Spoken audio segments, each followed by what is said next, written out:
BH, na época que você foi, você sentiu que estavam...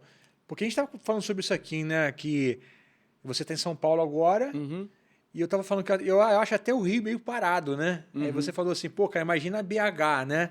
É. Mas nessa época, você acha que estava mais pulsante assim, e deu uma caída? O que você acha, cara? Cara, na- quando eu mudei para Belo Horizonte, assim que eu cheguei, rolou uma audição que eu comecei a tocar com a Mariana Valadão. Eu tinha Mariana 17 Valadão. anos quando eu comecei a tocar com ela. Foi o primeiro disco dela, assim, e tal. Então, foi as primeiras viagens que eu fiz, assim, profissionalmente e tal. E, Rolou uma audição. rolou uma audição e Fala aí um tudo pouco lá. disso aí, como que foi isso aí? Cara, foi Por que alguém te chamou pra fazer? Como que foi? foi o Enéas também indicou Ele também é essa de parada. igreja, ele? Ele é Ah, tá. cristão, é. O Enéas indicou eu já trabalhava algumas coisas com ele lá de música instrumental. Eu fiz a audição, aí passei e aí comecei a trabalhar. E nessa época eu mantinha essas duas coisas, né? Coisa de música gospel, que na época lá, a música cristã estava bem aquecida, tinha um monte de coisa acontecendo, tipo assim, o Diante do Trono, a Mariana, a Nívia, Cirilo, David Keelan e tal. Então foi uma Ah, pode época crer. de ouro, assim, da música cristã gospel lá Em em Belo Minas. Horizonte. Belo Horizonte especificamente, né? Isso. Então aí eu peguei, assim, o início da carreira da Mariana e toquei com ela uns 5, 6 anos. Nossa, ficou muito tempo com ela, não sabia, cara. Pois é. Mas ela É, tinha uma agenda assim boa, cara, é frequente. nunca parou de trabalhar, não. Mas ela não tinha um volume como o André, por exemplo, né? Que é o irmão dela e tal. Onde você tocava aqui 3, 4 shows por mês, mais ou menos uma pegada assim? É, quando era legal era tipo isso mesmo, não tinha um volume muito grande, que para mim era ótimo, porque eu sempre gostei de trabalhar com outras coisas, né? Então eu trabalhava com ela, que era música pop, né, gospel e tal. Hoje, do que eu me lembro, o worship na época não tava com com esse peso que tem hoje, né, de uns 5 anos para cá. Então, era um pop de um estilo dela e eu estava sempre trabalhando com outras coisas lá, com projetos de música instrumental, projetos de cantores seculares também e Sim. tal lá. E então eu achava ótimo. Eu sempre gostei de poder Tem uma escolher assim, liberdade, ter né? uma liberdade de escolher o que fazer, né?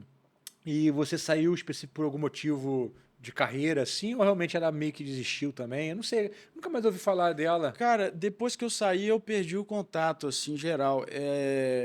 Mas você saiu pra ir pra uma outra gig, alguma coisa assim? Não, na realidade não. Eu fui sentindo que o meu tempo estava acabando lá, assim. E eu não queria ficar com. Como é que eu vou colocar isso? Assim, com o que eu tinha profissionalmente 100% nichado na música gospel, sabe? Eu queria fazer outras coisas e tal.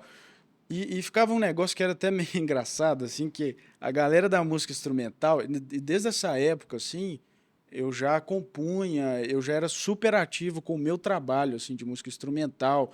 Em 2010 eu ganhei um prêmio de composição e arranjo instrumental, que eu ganhei de novo em 2018 e Que tal. legal. Mas desde de muito tempo atrás eu já estava super ativo.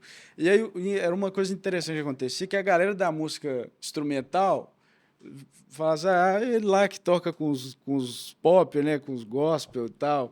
E a galera da música cristã ficava, é o menino do jazz lá que toca, É, sabe? Eu ficava sim. dos dois lados. E assim, eu não.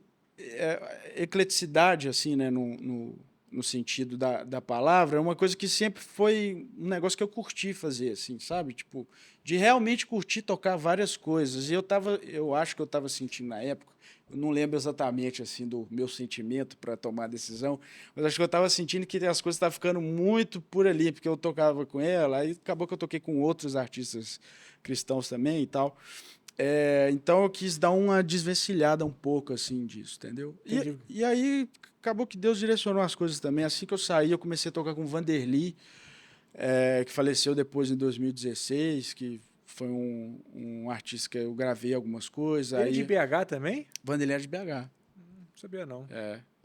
Aí eu fiquei com ele uns não, Deus tudo não, 3 anos talvez. A gente gravou 2 discos e um DVD que foi lançado póstumo, né? Que a gente gravou, aí passou uns 6 meses, ele faleceu e depois lançou. Entendi. E ele tinha, como que era a agenda dele, assim? Cara, era super legal.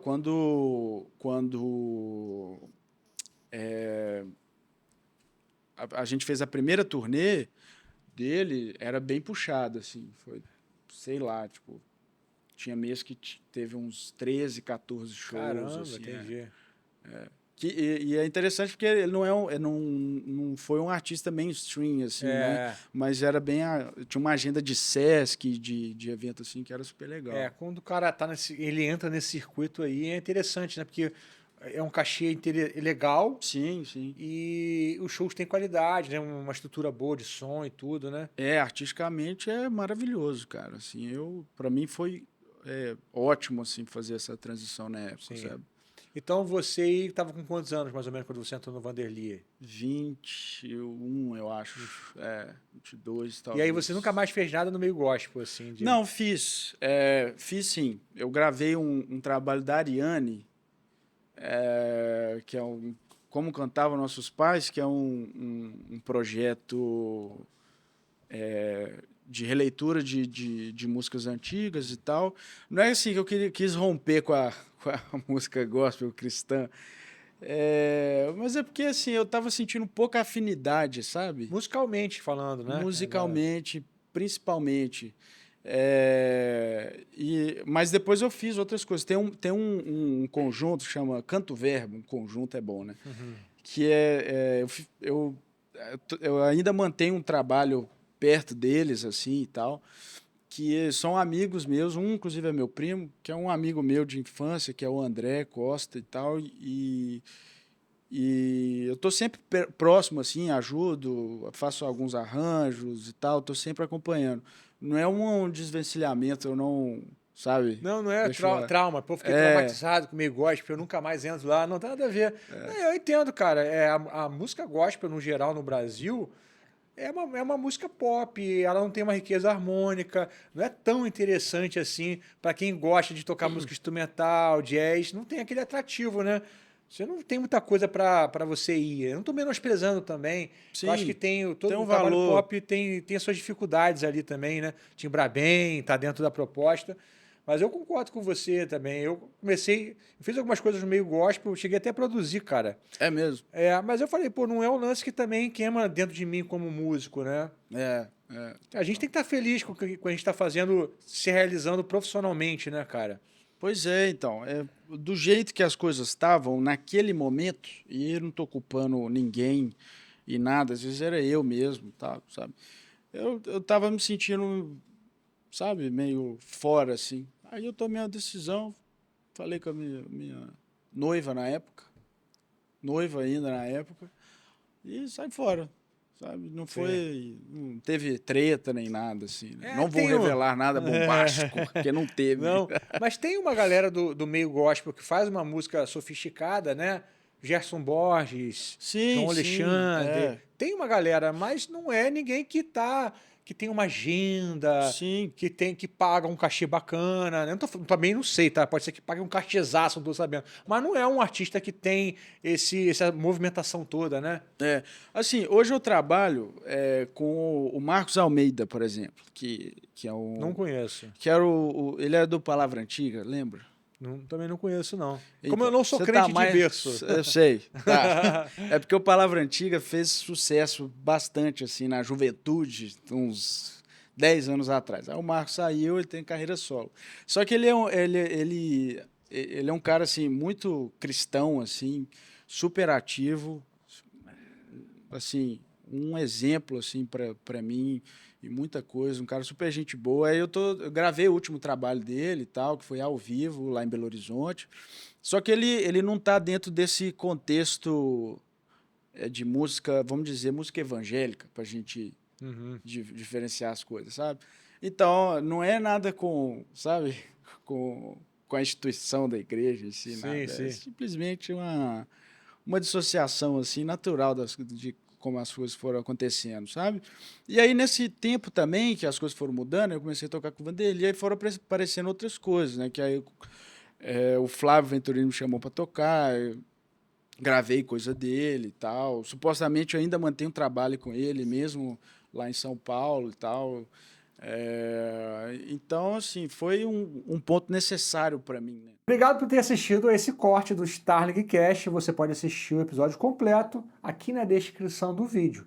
E aproveita, se você é guitarrista, para fazer parte da maior escola virtual do Brasil, exclusiva para guitarristas, tocando ali no QR Code ou então na descrição do vídeo.